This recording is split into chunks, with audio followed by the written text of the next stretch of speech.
So, Candace, I'll start with you. I mentioned in my introduction that the states have made their own choices when it comes to enacting abortion laws.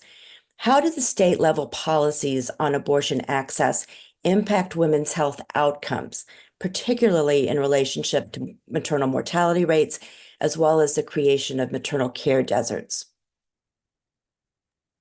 Yeah, no, thanks, Mitzi, for that question. So I think at the moment, we are still trying to understand how abortion bans and restrictions affect maternal health. I think, leading up to the Dobbs decision and even afterwards, there's been a number of analyses that have been produced that, shows that states where abortion is more restricted or banned have fewer maternal health care providers, more maternity care deserts, and higher rates of both maternal and infant deaths than states where abortion is available. And really highlights how you can't silo abortion care from the full range of sexual and reproductive health care and maternal health care that people need.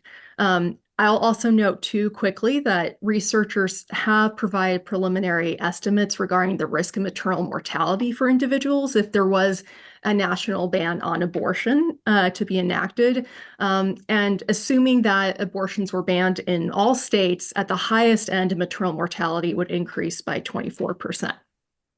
Talk a little bit also, if you would, about the impact of the Violence Against Women Act.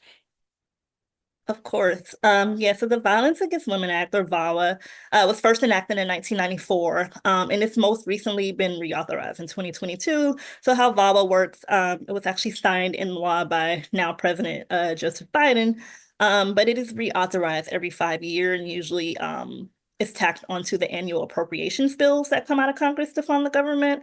And so over time, what has been really nice about VAWA is that it has been built upon since 1994.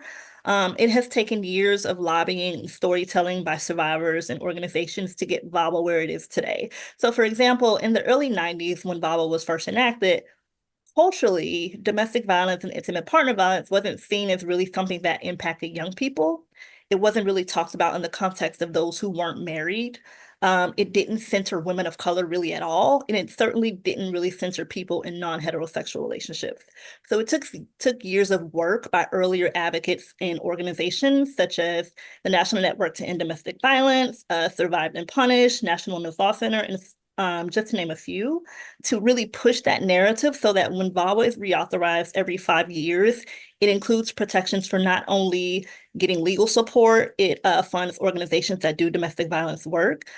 It also works to incorporate survivors who are experiencing homelessness, right? And so what I think is nice about VAWA is that it has been built upon, but I do think as we continue to see the fallout of Dobbs and really the impacts on survivors, it's going to take a coalition of organizations working across movements to make sure not only VAWA, but any proactive policy that supports survivors really gets at the intersection of domestic violence, intimate partner violence, and reproductive health.